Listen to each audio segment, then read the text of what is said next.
सबसे पहले आपको बताएं, बशाम खुदकुश धमाके में चीनी इंजीनियर्स पर हमले से मुतालिक पुलिस ने दूसरी रिपोर्ट विभाग को अरसाल कर दी है। रिपोर्ट में बताया गया कि बज़ाहिर चीनियों को ले जाने वाली गाड़ी बुलेट प्रूफ और बम प्रूफ नहीं लगती। हलाक होने वाले चीनी बाशिंदों में एक खातून इंजीनियर भी शामिल है। जाए वक़ुआ की फ़ज़ाई तस्वीर भी हासिल कर ली गई है। थाना बशाम तकरीबन 6 किलोमीटर और दासू डैम 77 किलोमीटर दूर है। तबाह होने वाली बस दूसरी बस से 15 फुट के फासले पर थी। खुदकुश धमाके से बस 300 फुट गहराई में जा गिरी।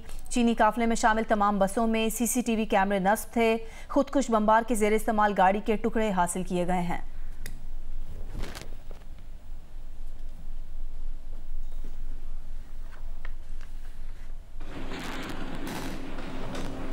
क्या शेर अफजल मरवत भी बानी PTI के नक्शे कदम पर चलते हुए यू टर्न लेने लगे हैं? गुज़िश्ता रोज़ प्रेस कॉन्फ्रेंस में chairman PTI Gohar Khan party के अंदरूनी इख्तलाफात से मुतालिक सवाल पर मीडिया को मुतमिन करते नजर आए, मगर उनके साथ खड़े शेर अफजल मरवत बरमला इख्तलाफ का इजहार करते रहे। रात गए अचानक उन्होंने वीडियो बयान जारी किया जिसमें अपने मौक़िफ़ से पीछे हटते हुए शेर अफजल मरवत ने कहा कि आज के बाद वो पार्टी के इख्तलाफात के मसले पर किसी सवाल का जवाब नहीं देंगे। पार्टी इनके खिलाफ प्रोपेगेंडा करे तो भी कोई जवाब नहीं दिया जाएगा।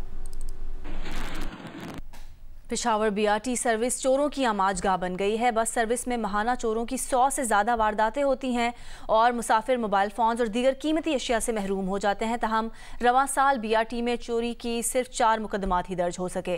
देखते हैं पेशावर से मानूर राहत गुल की रिपोर्ट। खैबर पख्तूनख्वा हुकूमत के मेगा बस सर्विस मंसूबे BRT में रोजाना 2.5 लाख से ज्यादा मुसाफिर सफर करते हैं। बस सर्विस और स्टेशन में 700 से ज्यादा CCTV कैमरे नस्ब हैं। ताहम इसके बावजूद चोर मुसाफिरों को मोबाइल रकम और दीगर कीमती अशिया से महरूम कर देते हैं। ये यहाँ पे बहुत ज़्यादा हो रहा है, मोबाइल्स भी, बैग भी।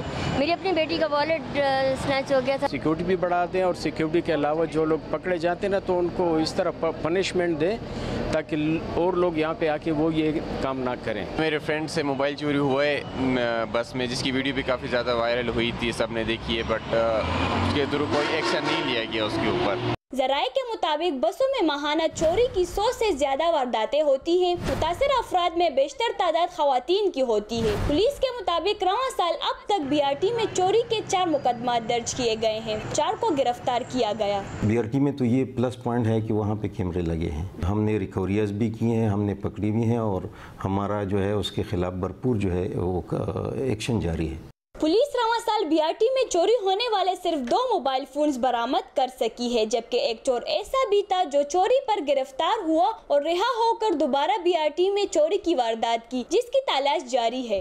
जदीद बस सर्विसेज जहां रोजाना लाखों शहरी मुस्तफीद हो रहे हैं, वहीं इसमें चोरी के वाक़यात रोनुमा होने से इसका इमेज मुतासिर हो रहा है। शहरियों ने मुतालबा किया कि हुकूमत वारदातों को रोकने के लिए अमली इक़दाम उठाएं। कैमरामैन सदीक बंगश के साथ माहनूर राहत, जियो न्यूज़, पेशावर। पेशावर में अमन अमान की सूरत हाल पर बात करते हैं। हमारे साथ फोन लाइन पर मौजूद हैं मुस्लिम लीग नून खैबर पख्तूनख्वा के तर्जुमान इख्तियार वली साहब। बहुत बहुत शुक्रिया आपके वक्त के लिए इख्तियार वली साहब। यकीनन आपने रिपोर्ट्स भी मुलाहिजा की हैं। खैबर पख्तूनख्वा में अमन अमान की सूरत हाल ख़राब होने की वजह क्या है आखिर? खैबर पख्तूनख्वा में कुछ 2 महीने हो गए हैं कि इलेक्शन हुआ है और ऐसे लोगों के पास हुकूमत आ गई है कि जो लोग वजारतें बेचते हैं, जो ओहदे बेचते हैं, यहाँ पे एक नीलामी लगी हुई है। और तो ऐसे हालात में जब हुक्मरान नाला होते हैं या अपनी जिम्मेदारियों से वो खुद को मुबर्रा समझते हैं, तो फिर यही होता है। स्ट्रीट क्राइम्स बढ़ रही हैं, मोबाइल स्नैचिंग बढ़ रही है, डकैतियां बढ़ रही हैं, रैंसम अगवा बराए तावान की वारदातें बढ़ रही हैं। और पता नहीं, अल्लाह खैर करे। हमारे यहाँ तो खैबर पख्तूनख्वा की हुकूमत कुछ ऐसे इक़्तिदार और हुकूमत से नाबलद लोगों के हाथ में है जिनको सिरे से सिरों का यही कोई नहीं है और इनको ये कोई परवाह ही नहीं है कि सूबे के लोगों के साथ क्या हो रहा है। और इनकी भी कोई जिम्मेदारी बनती है कि इन्होंने किस तरह इस मामलात को टैकल करना है। आप इससे अंदाजा लगा लें कि हमारी सूबाई काबीना जो है वो शहरी के बाद या शहरी के वक्त शाम की अजान के साथ वो लोग उठते हैं। तो सारा दिन वो सोते रहते हैं, रात को वो जागते हैं, गप्पे लगाते हैं। तो सुबह के आलम में, ऐसे आलम में सुबह का क्या होगा, सूरत हाल और आलम क्या हो सकता है। इनको इससे फुर्सत नहीं मिलती है कि मरियम नवाज ने ये बयान दे दिया और उस्मा बुखारी ने ये बयान दे दिया, शहबाज शरीफ ने ये कह दिया। सारी पूरे पाकिस्तान के चारों सूबों में एक मुकाबला है तरक्की का, खुशहाली का, कि वो अपना काम करें, जबकि खैबर पख्तूनख्वा सिर्फ सियासत, साजिश और शरारत इन चीजों के लिए मशहूर है और इसका गढ़ बन चुका है। और यहाँ पे अपने जो हुक्मरान है, सुन्नी इत्तेहाद कौंसिल कही है या PTI कही है या मजलिस वहादतुल मुस्लिमीन कही है, जो भी जमात है यहाँ पे जिसकी हुकूमत है, 1000 लोग हैं, तो उनका वो अपने सूबे, अपने जो उनकी आईनी जिम्मेदारियां हैं वो उससे बिल्कुल मुबर्रा है। उन्होंने खुद को मुबर्रा किया हुआ है और सूबे का आवे ही बिगड़ा हुआ है। ठीक, इख्तियार वली साहब, आपने जियो न्यूज़ को वक्त दिया, बहुत बहुत शुक्रिया आपका। उनको खुसूसन पेशावर में अमन व अमान की सूरत हाल पर बात करते हैं। हमारे साथ टेलीफोन लाइन पर मौजूद हैं तर्जुमान खैबर पख्तूनख्वा हुकूमत बैरिस्टर सैफ साहब। सैफ साहब, बहुत शुक्रिया जियो न्यूज़ को वक्त देने के लिए। पेशावर में जराइम की शरह में इजाफा क्यों हो गया है, खासतौर पर स्ट्रीट क्राइम्स की अगर हम बात करें तो उस पर काबू क्यों नहीं पाया जा सका? देखें, जराइम की शरह में इजाफा होना तो यकीनन एक तशवीशनाक बात होती है, और पूरे पाकिस्तान में अगर जराइम होते हैं तो तशवीश की बात है।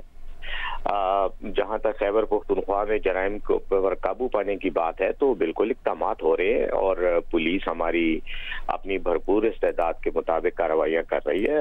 अगर 10 जराइम होते हैं तो 10 लोग गिरफ्तार भी होते हैं। अच्छा होता अगर सर्वेज में इसका जिक्र भी किया जाता कि जो जराइम हुए हैं उनके बाद गिरफ्तारी की और उन लोगों को कैफर किरदार तक पहुंचाने के जो वाकयात हैं उनकी शरह कितनी है, तो उससे फिर अंदाजा हो सकता है। बाकी बड़े शहरों में यकीनन जराइम होते, और सबसे बड़ी बात यह है कि माली मसाइल भी हैं, लोगों के माशी मसाइल हैं, जिसकी वजह से यकीनन ये छोटे मोटे जो जराइम होते हैं इनका इर्तिकाब किया जाता है। जैसे कराची में स्ट्रीट क्राइम्स होते हैं और बाकी जगहों में भी बड़े शहरों में ये एक अलमिया है। अब रह गई बात के इस्तेदाद को मजबूत तरीका करना या इसको मजीद एनहांस करना, तो उसके लिए जिन माली वसाइल की ज़रूरत है वो अगर देखा जाए तो खैबर पख्तूनख्वा की हुकूमत को जो हमारे अपने पैसे हैं वाजिबुल अदा सूबाई वफाकी हुकूमत के ज़िम्मे वो हमें नहीं दिए जा रहे, और इस पर हमने बार ये मामला तो एक तरफ बैरिस्टर सैफ साहब, जिस तरह रिपोर्ट सामने आई है, यकीनन आपने तफसीलन रिपोर्ट भी देखी होंगी, मोबाइल स्नैचिंग हो, डकैती हो, रोजाना दर्जनों वाकयात होते हैं, लेकिन पुलिस वो इकदामात नहीं कर रही, महज चंद की रिपोर्ट थानों में दर्ज होती है।